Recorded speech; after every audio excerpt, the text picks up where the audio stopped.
रोहन अपनी माँ के साथ एक छोटे से गांव में रहता था। उसके पापा का देहांत कई साल पहले हो चुका था। माँ ही उसकी पूरी दुनिया थी। एक दिन माँ को शहर जाना था। जाते वक्त उन्होंने रोहन से कहा, दरवाजा किसी अनजान के लिए मत खोलना, और अगर रात को मेरी आवाज भी सुनाई दे तब भी दरवाजा मत खोलना। रोहन हंस पड़ा, आप भी ना माँ। उस रात तेज बारिश शुरू हो गई। बिजली बार बार जा रही थी। रात के लगभग 2 बजे दरवाजे पर हल्की सी दस्तक हुई।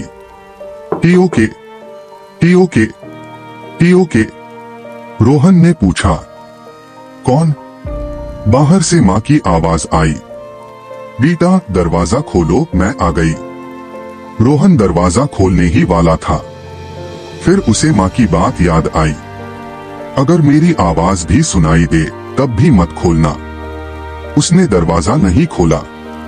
बाहर से एफआईआर आवाज आई, इस बार रोट ह्यू, बेटा मुझे बहुत ठंड लग रही है।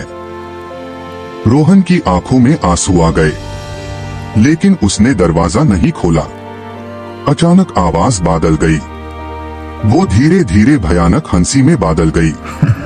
ही। फिर सब कुछ शांत हो गया। सुबह पुलिस गांव आई।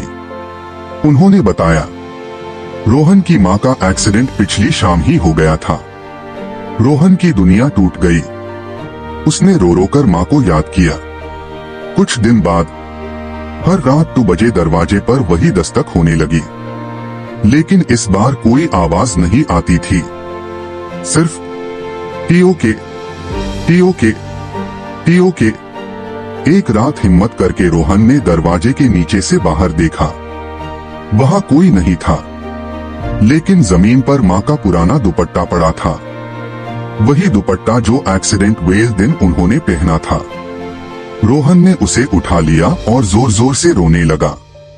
उसी वक्त कमरे में माँ की बहुत हल्की सी आवाज सुनाई दी, बेटा मैं हमेशा तुम्हारे साथ हूँ, लेकिन दार के पीछे मत जीना। उसके बाद कभी दरवाजे पर दस्तक नहीं हुई। रोहन ने दुपट्टा संभल कर रख लिया, और हर साल उस दिन माँ की याद में दिया जलता। गांव वाले आज भी कहते हैं, उस घर के पास रात को कभी कभी एक माँ की परछाई दिखती है, लेकिन वो किसी को डराती नहीं। वो सिर्फ अपने बेटे की हिफाजत करती है।